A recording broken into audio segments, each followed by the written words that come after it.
اوپر آپ کو معلوم ہو چکا ہے کہ جہاں میں ہر طرف خدا کی خدائی کے نشانات پھیلے ہوئے ہیں۔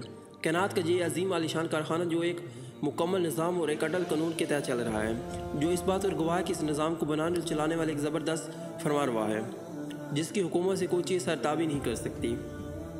تمام کائنات کی طرح خود انسان کی فطرت بھی یہی ہے کہ اس قانون کی اطاعت کرے، چنانچہ بے سمجھی وہ دن رات اس کی اطاعت کر رہی ہے، کیونکہ اس کے قانون کی قدرت کی خلاف ورزی کر کے وہ زندہ نہیں رہ سکتا۔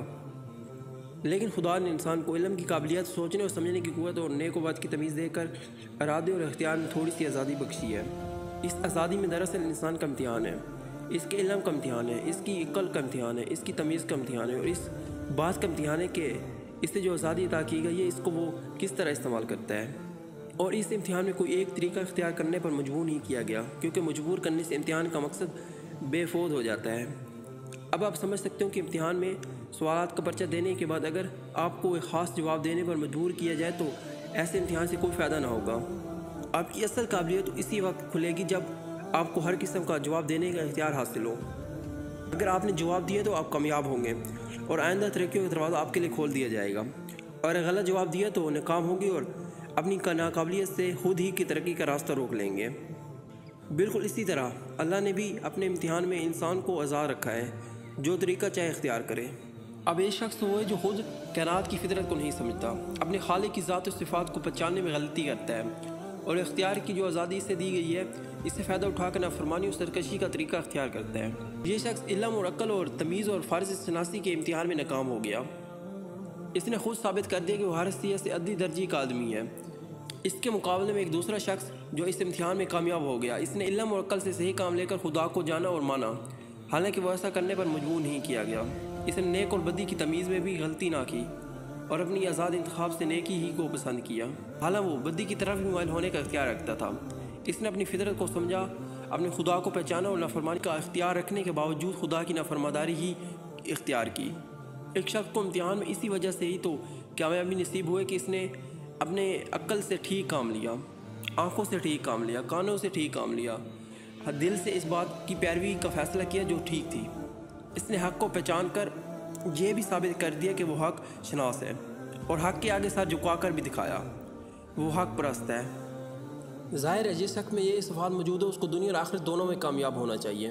وہ علم اور عمل کے ہر میدان میں صحیح راستہ اختیار کرے گا، اسی لیے کہ جو شخص ذات خداوندی سے واقف ہو، اس کی ذات کو پہچانتا ہو، وہ دراصل علم کی ابتداءات کو جانتا ہے اور اس کی انتہا کو بھی۔ ایسا شخص کبھی غلط راستوں میں نہیں بھٹک سکتا، اس کا پہلا قدم ہی صحیح پڑا ہے، اور جس آخری منزل پر اسے جانا ہے اس کو بھی وہ یقین کے ساتھ جانتا ہے۔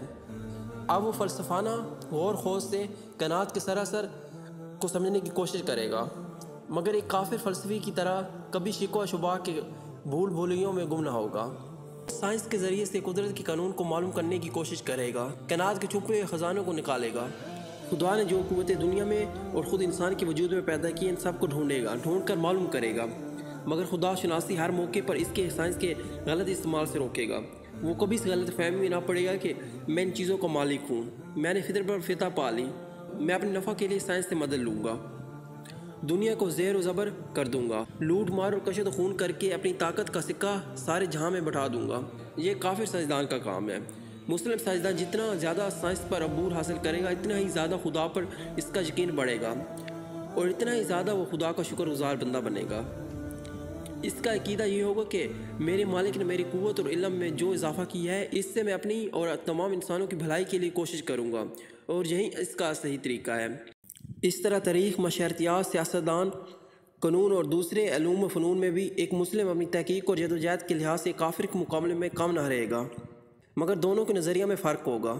مسلم ہر علم کا مطالعہ صحیح نظر سے کرے گا اور صحیح نتیجے پر پہنچے گا۔ تاریخ میں وہ انسانوں کے گزشتہ تجربوں سے ٹھیک ٹھیک سبق لے گا، قوموں کی ترقی اور تنزل کے حساب معلوم کرے گا، ان کی تہذیب اور تمدن کی مفید چیزیں دریافت کرے گا جن کی بدولت پچھلی قومیں تباہ ہو گئی۔ معاشیات میں دولت کمانے اور خرچ کرنے کے ایسے طریقے معلوم کرے گا جن سے تمام انسان کا بھلا ہو، نہ ایک کا فائدہ۔ سیاست میں اس کی تمام توجہ اس طرح مقبول ہوگی کہ دنیا میں امن، عدل اور انصاف اور نیکی کی حکومت ہو۔ کوئی شخص یا کوئی جماعت خدا کے بندوں کو اپنا بندہ نہ بنائے۔ حکومت اور اس کی تمام طاقتوں کو خدا کی امانت سمجھا جائے۔ قانون میں وہ اس نظر سے غور کرے گا کہ عدل اور انصاف کے ساتھ لوگوں کے حقوق مقرر کیے جائیں، اور کسی صورت سے کسی پر ظلم نہ کیا جائے۔ مسلم کے اخلاق میں خدا ترسی، حق شناسی اور راست بازی ہوگی۔ وہ دنیا میں یہ سمجھ کر رہے گا کہ یہ سب چیزیں کا مالک خدا ہے۔ میرے پاس اور سب انسانوں کو بس جو کچھ خدا ہی کا ہے۔ میں کسی چیز کا، حتیٰ کہ اپنے جسم اور جسمانی قوتوں کا بھی مالک نہیں ہوں۔ سب کچھ خدا کی امانت ہے، اور اس کی امانت میں تصفیر کرنے کا جو اختیار مجھے دیا گیا ہے، اس کو خدا ہی کی مرضی کے مطابق استعمال کرنا چاہیے۔ ایک دن خدا مجھ سے اپنی یہ امانات واپس لے لے گا، اور اس دن مجھ کو ایک ایک چیز کا حساب دینا ہوگا۔ یہ سمجھ کر جو شخص دنیا میں رہے گا اس کے اخلاق کا اندازہ کرو۔